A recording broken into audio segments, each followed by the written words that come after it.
Welcome to the part 8 of Z900 project. So finally we got our welding machine.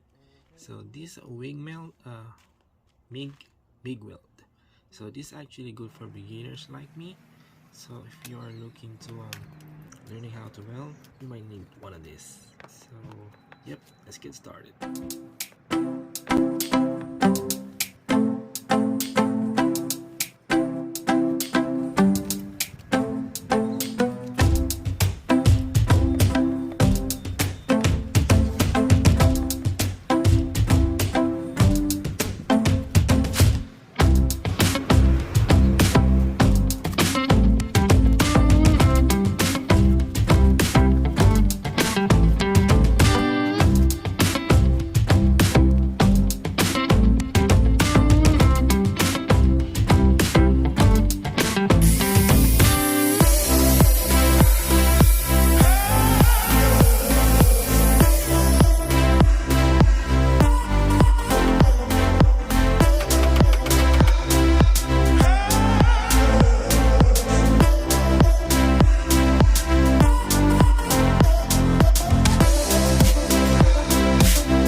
So, yun na nga guys, dumating na yung tangke natin para sa ating project, which is for Z900.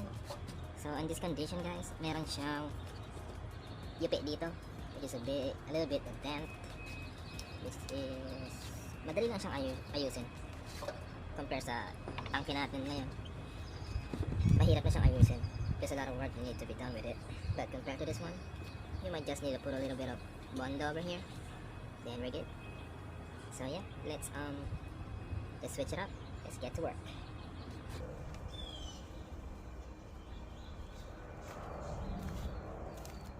By the way guys, hindi pa natin siya pwedeng tanggalin kasi yung sangkal natin dito, which is the hydraulic for here, because we removed the shock, remember?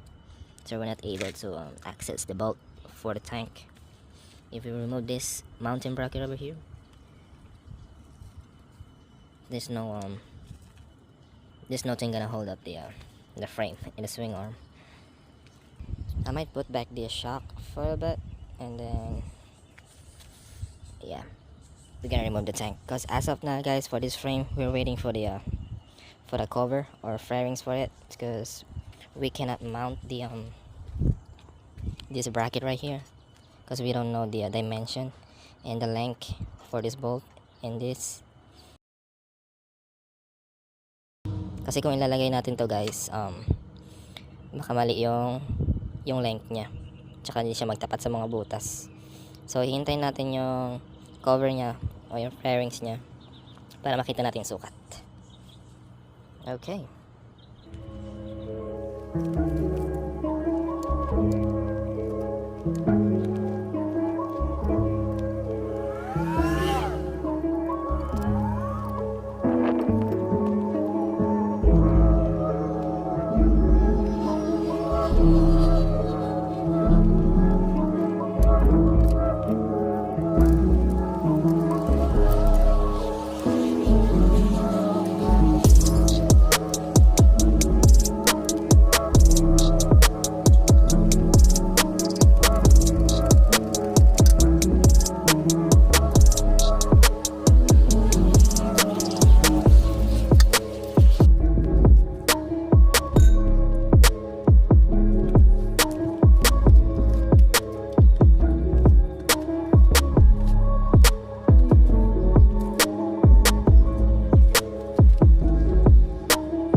Also guys, don't forget to remove this seal right here, right there. This is seal, which is so important, because without the seal it might cause some gas leak.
One eternity later. So there you go guys, ito na yung resulta ng ginawa nating frame.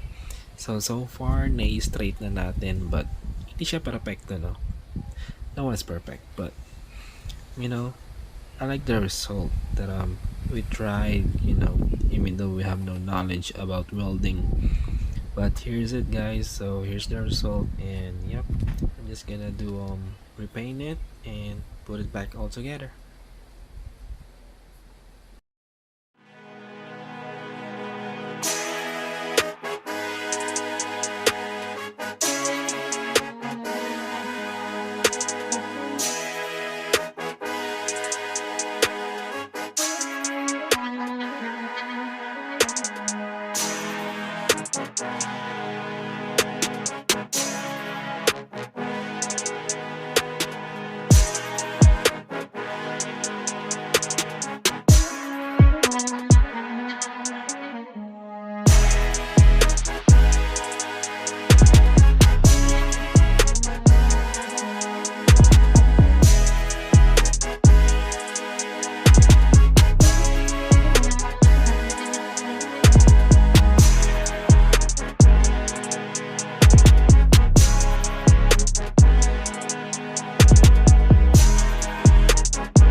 So, ito na nga guys. Here's the result. So, we already straight up the frame. So we already put back the fairings. We also got the under tail cover or whatever you guys call that. Yeah. So I already got the tail light, which is pretty cool with the Z sign right here. So we also reused the old plate holder, and we also already installed the LED from Amazon, which is pretty cool. And then yep, I'm so very thankful that this thing looks pretty cool, pretty awesome. Thank God. But there was some flaws, cause there was some things wrong in here, cause it might not fit well, cause you know it's just have been repaired, and some of the tab are not fit well. So there's also a scratch over here, which is I don't see when I order this one, which is we're gonna repair that soon. But yep, overall I'm pretty happy with the results. So yep. And then also guys, ginamit ko muna pala tong extra exhaust ko sa likod sa akin storage, kasi masyadong maingay yung tambutso niya. So ito, maganda yung tunog, buo, pero you know, mas tahimik siya di tulad ng isa, talagang maingay. So yun lang naman. Masaya na ako sa result guys, na nabuo na natin tong motor. And then itong seat cover niya, damit ko yan guys. Nag-order pa ako ng leather seat niya, which is installed natin soon. So yep,